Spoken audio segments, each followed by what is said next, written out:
Isang mabiyayang umaga sa bawat isa sa atin na nakikinig or nanonood ngayon sa ating early morning devotion dito sa St. Paul United Methodist Church. Pero bago tayo magsimula ay samahan niyo ako sa isang panalangin. Aming Ama na sa langit, lubos po kami muli nagpapasalamat sa inyo sa umagang ito na pinagkaloob niyo sa amin. Maraming salamat sa kalakasan ng katawan at isipan ng bawat isa sa amin, Lord. At muli ay pinagsasama-sama mo ulit kami ngayon sa kahit virtually, Lord God, sa early morning devotion na ito. Nawa po aming Ama, ang iyong mga salita, ang patuloy na magbigay sa amin ng kalakasan sa buong maghapon at sa buong buhay namin ng aming Ama dito sa lupa. Muli po aming Ama, nagpapasalamat po kami sa inyo sa isang mabiyayang umaga at sa patuloy na biyaya sa bawat isa sa amin. In Jesus' name we pray. Amen. So, nga muli, isang magandang umaga sa bawat isa sa atin, di ba? Ito na most anticipated month of the year, di ba? Yung December. So, ang ating pagbabasihan sa umagang ito para sa ating devotion, sa ating morning devotion, ay babasahin ko mula sa mga awit, talata 80, Kabanata 80, mga talata 1 hanggang 7. So, babasahin ko siya mula sa Magandang Balita ang Biblia. Pastol ng Israel, ikaw na nangunat umakay kay Jose na tulad sa kawan, ikiling sa amin ang iyong pandinig, kami ay pakinggan. Mula sa trono mong may mga kerubin, kami ay tulungan. Tu ang iyong pag-ibig, iyong ipadama sa angkan ni Ephraim, Manasseh at Benjamin. Sa taglay mong lakas, kami iligtas, sa hirap ay tubusin. 3. Ibalik mo kami, O Diyos, at ipadama mo ang iyong pagmamahal. Iligtas mo kami at sa iyong sinag kami itanglawan. 4. Yahweh, makapangyarihang Diyos, hanggang kailan ba patatagalin mo ang galit sa amin? Hanggang kailan pa dinanggit mo kami sa aming dalangin? 5. Masdan mo nga kami sa tuwi-tuwi na tinapay ng luha ay yaong kinakain. Luha ng hinagpis ang inihanda mo na aming inumin. 6. Ang mga bansa sa paligid, hinayaan mong kami ay kutsain. Iyong pinayagang pagtawanan kami ng kaaway namin. 7. Ibalik mo kami, O Diyos, O Yahweh, Diyos na makapangyarihan sa lahat. Tanglawan mo kami sa kahabagan mo, kami ay iligtas. Sa English version, pinakagusto ko yung last verse, number 7, diba? Restore us, God Almighty, make your face shine on us, that way may be saved. So, ito yung napaka-passionate na panalangin, diba? Ito mula sa Book of Psalms. So, nananawagan, nagsusumamo tayo sa ating Panginoon na i-restore niya tayo, na feeling natin na abandon na tayo or sobra na tayo nahihirapan. It expresses, kumbaga, di ba, our longing for God's face to turn toward us rather than away and to shine upon us with the light of grace. Diba? So, nagpapahayag ito ng ating pananabik, ating kagustuhan, kumbaga na lingunin na tayo ng ating Panginoon. Ilayo na tayo sa anumang kahirapan at bigyan na tayo ng liwanag. So, dito ang keyword para sa akin ay pagpapakumbaba.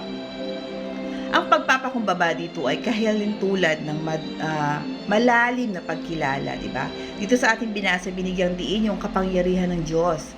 So, lalo na ang kapangyarihan ng Diyos na iligtas ang bayan, ang kanyang bayan, minamahal, di ba? It's the power of God to save God's people. Diba, kahit naman sa ating pang-araw-araw na pamumuhay, di ba, bilang Kristiyano, pag yung pakaramdam natin na hirap na tayo, diba?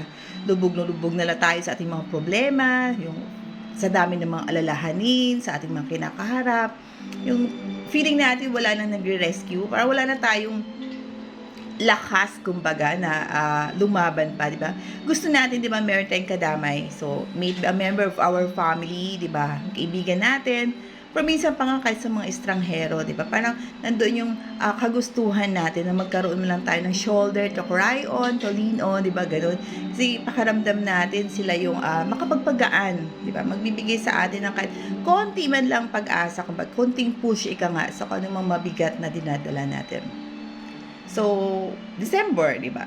ang Pasko, paggugunita, Pasko din paggugunita natin sa kapanganakan ni Panginoong Hesus natin, 'di ba? So, sabi ko nga kanina, ito yung most anticipated, 'di ba? Pinakahihintay ng lahat. So, personally ako kasi birth month ko 'yun 'di ba? So, parang it's one of my happy months, 'di ba?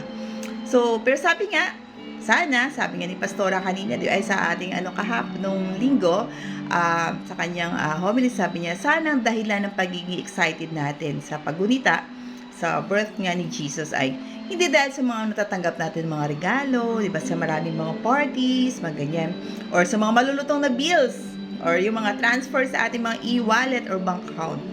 So, ang panalangin ko nawa ay gamitin natin ang panahong ito para tayo ay magpakumbaba, diba? I-acknowledge natin yung ating mga pagkukulang, pagkakasala, at higit sa lahat yung paglapit natin at paghingi ng tulong sa ating Panginoon. So, yun ba kanina nga sabi ko, hilingin natin sa ating Panginoon na i-restore ang kung anumang may sira, kakulangan, pagkukulang sa atin.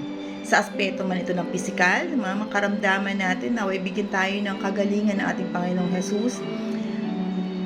Emotional, diba? Sa mga lahat na may mga pinagdadaanan, kahit ang pamilya namin na patuloy na lumalaban, moving forward sa napakalalim na sugat na iniwan sa amin. Sa ating aspetong pinansyal, diba? Sa mga marami nating mga pangangailangan bayaran, diba? Maraming kailangan nating bigyan ng tugon sa pamamagitan ng pinansyal at higit sa lahat sa ating spiritual na aspeto. Diba? Sa Diyos lamang tayo makakaasa.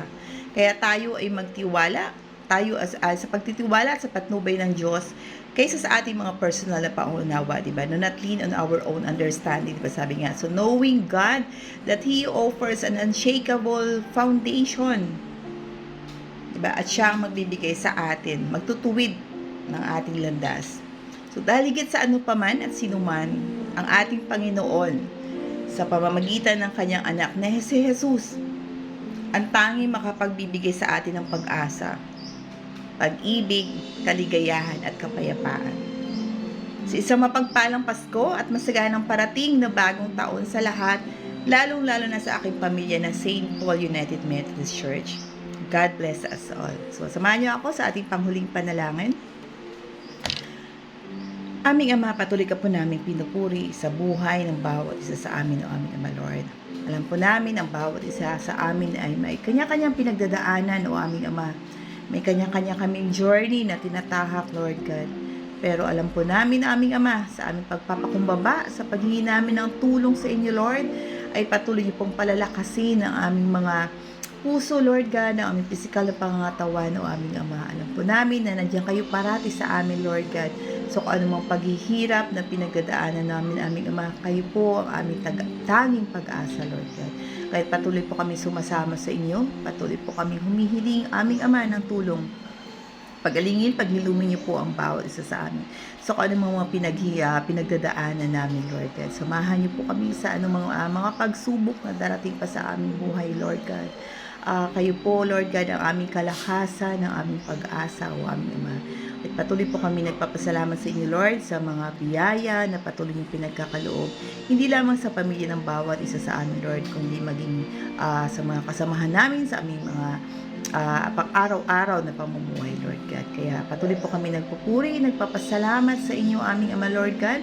Patuloy ang binabalis niyo lahat ng papuri, pinakamataas na papuri at pasalamat, Lord God, dahil ang lahat ng ito, anumang meron kami, o aming Ama, ay wala kundi dahil sa inyo, Lord God. Kaya patuloy niyo po kami i-bless, Lord God, upang patuloy din po kami maging biyaya, maging blessing sa mga kapatiran namin, o aming Ama. Muli po, Lord, binabalik namin sa inyo lahat ng papuri at lahat ng pasasalamat, o aming Ama, Lord God.